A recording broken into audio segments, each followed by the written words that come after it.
Hey guys, it's Average Cash here, and today we're going to be covering two of the most popular hardware wallets out there, Trezor and Ledger. One of the most commonly repeated sayings with crypto is not your keys, not your coins.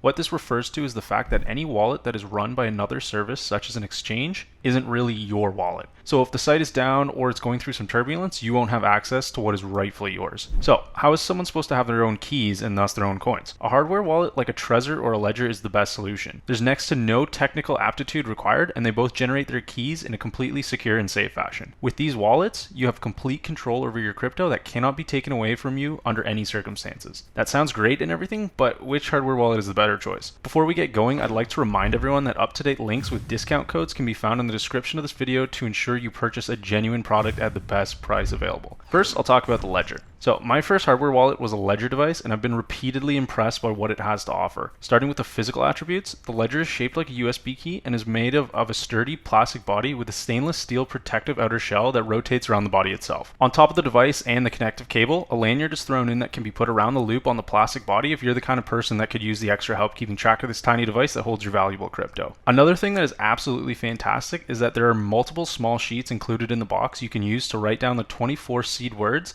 that make up the seed phrase for your wallet. In the event you lose your Ledger, the seed phrase is how you can recover your wallet at a later date. Unfortunately, putting an existing wallet on a Ledger isn't exactly the easiest thing to do. Part of Ledger's security is that the private keys were created within the device and independent of any outside connection. If you already have a wallet, I would recommend setting up your Ledger and then sending the coins from that existing wallet into your new one. It's a lot easier than trying a full-on migration. Setting up the device is simple and straightforward. On the Nano model, it can be a bit of a pain to navigate at first since there are only two buttons used to control the device, but luckily that's only an issue during the initial setup phase. You'll need to set up a 4 to 8 digit code that will function as your password for the device itself. In the case your wallet is stolen, the thief will not be able to plunder your beloved coins unless they also somehow obtain this code as well. Sending or receiving Bitcoins to your wallets will require the input of that password. The next step will be to write down the 24-word recovery phrase associated with your particular wallet. I highly recommend keeping the Ledger box on hand with the code inside so you can keep it in a secure place in case you need it. Under no circumstances should you lose that 24-word recovery phrase. Without it, your coins are as good as gone in the event you lose or break your Ledger. Most actual transactions with the Ledger are conducted using the desktop or mobile app while the wallet is connected via the included USB cord. Using the app, you're able to install over 100 different crypto protocols, so the chances of the Ledger not supporting your preferred coin is next to zero. Third-party apps have varying levels of support, but Ledger does a good job at including them where possible. There's a limited amount of storage space on the wallet to have wallets consistently installed, but any wallet you do create will still be available to you should you uninstall and then reinstall any given protocol. I often have 3 to 4 different coins on my Ledger at any given time. So since a hardware wallet is often a cold wallet, which is meant for holding coins and not active trading, this isn't that much of an issue. One thing worth noting is that the Ledger firmware itself is closed source, meaning that it has not been picked apart for security vulnerabilities as diligently as open source firmware can be. Whether or not this makes it more secure than the open source Trezor is debatable, since both have other security features that the others lack while still being nearly identical in function. In short, the Ledger is an extremely easy to use and extremely secure wallet that primarily uses the computer app to conduct any actual transactions. Alright, so now let's focus on the Trezor. Instead of being shaped like a small and sleek USB key, the Trezor is shaped more like a small square remote or a device like a blood pressure monitor. People who often lose small items will appreciate this design over the Ledgers, if for no other reason than being extremely distinct in shape and size. The setup process for the Trezor is nearly identical to the Ledger, with you selecting your preferred pin for the device as well as having to write down your recovery seed phrase. Similarly, most actual cryptocurrency movement done with your Trezor will be facilitated by their desktop or mobile app. Trezor has a similar level of third-party support as Ledger does, such as allowing for connections to be made to third-party wallets such as Electrum and MetaMask. But where the Trezor pales in comparison to Ledger is how many different coins are supported. In some cases, this can be effectively worked around by using one of the third-party wallets that Trezor supports to then make use of that coin. But native support for things like Cardano right on the Trezor has been one of the biggest issues with Trezor devices for a long time now. The issue with using these third-party wallets is that the wallets themselves likely started off as software wallets, which means that during their creation, there are security vulnerabilities that are not present in the Ledger device where keys are created independent of outside connections. Still, using a hardware wallet at all puts you far ahead of a majority of the crypto owning population security-wise. On the Trezor Model T, there is a larger OLED display screen than with the Ledger Nano. Those who have vision problems will greatly appreciate the added pixels when using their device on a regular basis. Plus, the fact that the Trezor Model T has a touchscreen makes it easier to use than the 2-button design of the Ledger. So at the end of the day, which should you choose? Well, honestly, these two wallets are so incredibly similar that there isn't isn't really a single nail in the coffin cementing one is clearly superior to the other, just minor attributes that will appeal to some people more than others. Security wise, they are nearly identical. Ditto when it comes to operation, however the Ledger tends to be a lot more up to date with what cryptocurrencies they support compared to the Trezor, something that's more important for people who like involving themselves in up and coming coins. Price wise, the Ledger Nano X retails for about $50 less than the Trezor Model T does,